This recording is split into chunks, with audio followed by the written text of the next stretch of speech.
Marsit sa I mundshëm është skenari I zgjidhjes dhunshme që thot avokati një qeverie teknike me emrin e një personazhi që gjitha palët do t'i detyrojë të bien dakord siç huan 140. Në këtë kontekst, në këtë situatë që jemi, me gjatë që po ndodhin, është I mundshëm si skenar.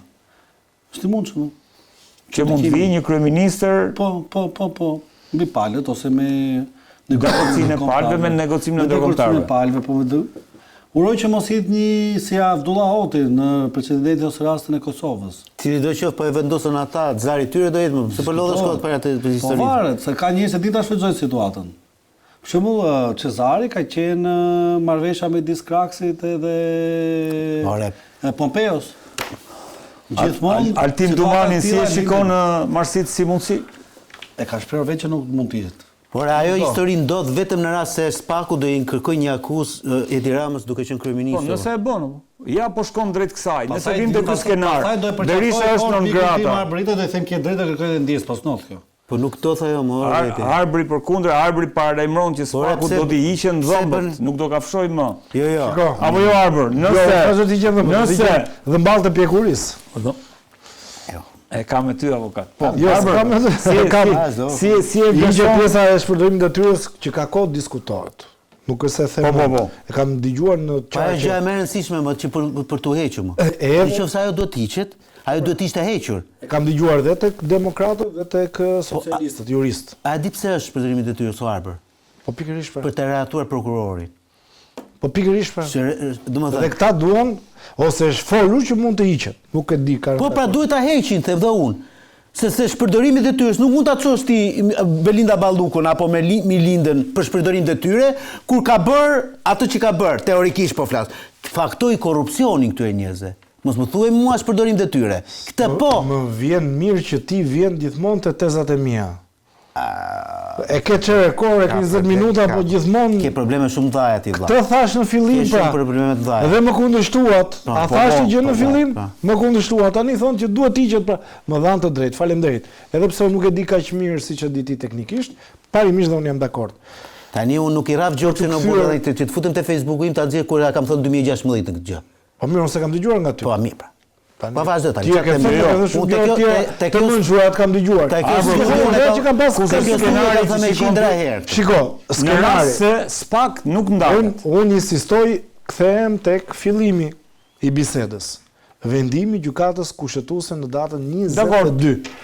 Ajo është garancia, po them, ligjore, se nuk e dim elementet ose faktorët e tjerë që mund të ndodhin, që Rama ligjërisht nuk rrëzohet, që do thotë qofse gjykata kushtetuese e quan si precedent të gabuar pezullimin e një ministri, e një kryeministri në detyrë, Rama për mua e mbyll mandatin e tij të katërt I qet, vetëm I qet në sensin ligjor. Po pse ma shpjego pa? Ligjor sepse nuk ka më asnjë lloj mundësie tjetër ata të themi një goditje tjetër edhe më të fortë Spaku. Po nuk ka çka goditje të bëj sepse ai për sa kohë ai vetë është në këmbë, është ndoshta mirë, ai vetë politikisht dhe ligjërisht nuk ka çfarë do të ikë njëri. Shiko, nuk është hera e parë që Ramës I bien oficerët. Nuk është hera e parë, është një lloj shahu që I bie oficeri. Por ai është vetë kryeministri, ka pozicionin meqense për ata që luajnë shah. Në detyrë është hera e parë. Po nuk është se I ka rënë akoma. Në detyrë është hera e parë. Po akoma si ka rënë dhe gjykata kushtetuese, shiko, në një situatë problematike Rama po I kthen ose nuk e dim si do jetë vendimi I gjykatës kushtetuese, po do ta kthej humbjen e një individi në fitore personale. A ka mundësi të japë sepse kjo është gjithë diskutimi për mua. Përgjigje të futit të luft. Fundit ta mbyllim. Arbër. I dallëdisë njerëzit sonde po ta shpjegoj një herë mirë ku qëndron problemi I asaj që thua ti. Ma thy. Okej. Gjykata kushtetuese Arbër do shprehret për një pezullim dhe për një interpretim neni. Janë dy gjëra. Pra, pika 1 dhe pika 2. A futet si precedent që nuk mund të ndodhi pra. Po. Po pra, atë po them. Çfarë do lloj vendimi që të marrin gjykata? Nëse merr favor. Ore po unë po them çfarë do, më ta le dhe atë favorin. Nëse nuk e di. Ta le dhe favorin. Ajo që po të them unë është, nuk e çbën faktin që për Spakun Belinda Balluku është e fajshme. Më dëgjoj deri në fund. Po se thash ato unë. Jam dakord me ty këtu. Dhe nuk e çbën faktin, pra se ti thej domethënë që nëse e fiton këtë Rama, politikisht është i qetë. Po. Atëherë unë po të them ty që nuk ka lidhje kjo histori se si ta fitoj, si ta humbin, se është një çështje për mendimin tim që nuk gjerr pjesën e Belinda Ballukut, domethënë nuk i heq korrupsionin kësaj qeverie. Pra korrupsioni në vetvete për shkak të vendimit të gjykatës kushtetuese nuk do të thotë domethënë që amnistohen të gjithë këta. Fare. Ashtu, unë po të them... Jam dakord me këto. Unë po të them që këta zotrinjt, këto zonjat, apo cili do qoftë që ka futur dorën në xhepet e shqiptarëve dhe do shkojnë në para drejtësisë. Dhe duhet të shkojnë. Dhe që kanë hëngër dardha pas ustajit. Duhet të shkojnë. Ashtu.